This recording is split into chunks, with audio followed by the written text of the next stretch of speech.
উচ্চ মাধ্যমিক 2025 পরীক্ষা একদম দোরগোড়ায়। পরীক্ষার ঠিক আগের মুহূর্তে নিয়ে চলে এলাম উচ্চ মাধ্যমিক বাংলা বিষয়ে আমার বাংলা থেকে লাস্ট মিনিট সাজেশন।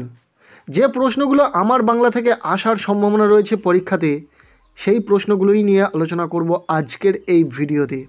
আমরা জানি আমার বাংলা থেকে গদ্যাংশ রয়েছে 5টি। কি?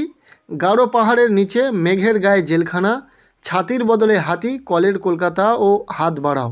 তবে এই গল্পগুলির মধ্যে থেকে 2024 সালের উচ্চ মাধ্যমিক পরীক্ষাতে গারো পাহাড়ের নিচে ও হাত বাড়াও এই দুটি গদ্যাংশ থেকে প্রশ্ন এসে গেছে। তাই 2025 সালের পরীক্ষার জন্য আমরা এই দুটি গদ্যাংশ থেকে কোনো প্রশ্ন পড়ব না। এই দুটি বাদ দিয়ে বাকি যে 3টি গদ্যাংশ রয়েছে, মেঘের গায়ে জেলখানা, ছাতির বদলে হাতি ও কলের কলকাতা, এই 3টি পড়ব। তবে কলের কলকাতা ও ছাতির বদলে হাতি থেকে 2023 সালের পরীক্ষাতে প্রশ্ন এসে গেছে। তাই 2025 সালের পরীক্ষার জন্য সবচেয়ে বেশি যে গদ্যাংশটি গুরুত্বপূর্ণ সেটা হলো মেঘের গায়ে জেলখানা। তাই আমরা মেঘের গায়ে গদ্যাংশ জেলখানা থেকে কয়েকটি গুরুত্ব সহকারে প্রশ্ন দেখে রাখবো। পাশাপাশি আরও দুটি যে গদ্যাংশ রয়েছে, ছাতির বদলে হাতি ও কলের কলকাতা, এই দুটি গদ্যাংশ থেকেও কিছু প্রশ্ন পড়ে রাখবো। সো প্রথমে আমরা দেখে নেব মেঘের গায়ে জেলখানা এই গদ্যাংশ থেকে কয়েকটি গুরুত্বপূর্ণ প্রশ্ন, যে প্রশ্নগুলি পরীক্ষার জন্য ভীষণ গুরুত্ব সহকারে পড়বে। প্রথম প্রশ্ন, এরা ছাড়াও জেলখানায় একদল অভিজাত শ্রেণীর কয়েদি আছে। কাদেরকে অভিজাত শ্রেণীর কয়েদি বলা হয়েছে? তারা অন্য কয়েদিদের থেকে কিভাবে আলাদা? এরপর দ্বিতীয় প্রশ্ন, জেলখানাটা পাহাড়ের 3 তলা সমান একটা হাঁটুর ওপর। কোন জেলখানা? সেখানে সাধারণ কয়েদিদের উপর কী রকম অত্যাচার করা হতো? ভীষণ গুরুত্বপূর্ণ প্রশ্ন, খুব ভালো করে পড়বে। এরপর 3 নম্বর প্রশ্ন, মেঘের গায়ে জেলখানা পাঠ্যে কারা কেন সুয়োরানীর ছেলে এবং কারা কেন দুয়োরানীর ছেলে বলে অভিহিত হয়েছে বুঝিয়ে দাও। নেক্সট 4 নম্বর প্রশ্ন, আজ ইংরেজ নেই তবু আগের অবস্থায় বহাল আছে বক্সায়। বক্সায় কোন অবস্থার কথা বলা হয়েছে? এরপর 5 নম্বর প্রশ্ন, গাঁয়ের লোক ঠাট্টা করে বলে চোরটা সাধুর ছেলে হবে, নির্ঘাত বিষে ডাকাত। সাধুকে? মেঘের গায়ে জেলখানা রচনাংশে সাধুর যে পরিচয় পাওয়া যায় তার নিজের ভাষায় লেখো। এরপর 6 নম্বর প্রশ্ন, মেঘের গায়ে জেলখানা বিশ্বাস হয় না, দেখে এসো বক্সায়। কলকাতা থেকে বক্সার যাত্রাপথের বিবরণ লেখো। মেঘের গায়ে জেলখানা যে গদ্যাংশটি রয়েছে সেখান থেকে এই যে 6টি প্রশ্ন বলা হলো, এই 6টি প্রশ্নই গুরুত্ব সহকারে তোমরা পড়ো।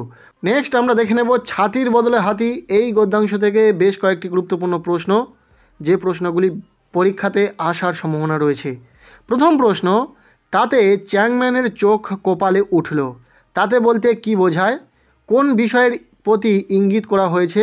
কি কারণে চোখ কপালে উঠেছিল? দ্বিতীয় প্রশ্ন, চ্যাংম্যানের মাথায় আকাশ ভেঙে পড়ল। চ্যাংম্যানকে? তার মাথায় আকাশ ভেঙে পড়েছিল কেন? এরপর 3 নম্বর প্রশ্ন, আর এক রকমের প্রথা আছে, নানকার প্রথা। নানকার প্রজাদের অবস্থা কেমন ছিল? পরে তাদের অবস্থার কি পরিবর্তন হয়েছিল?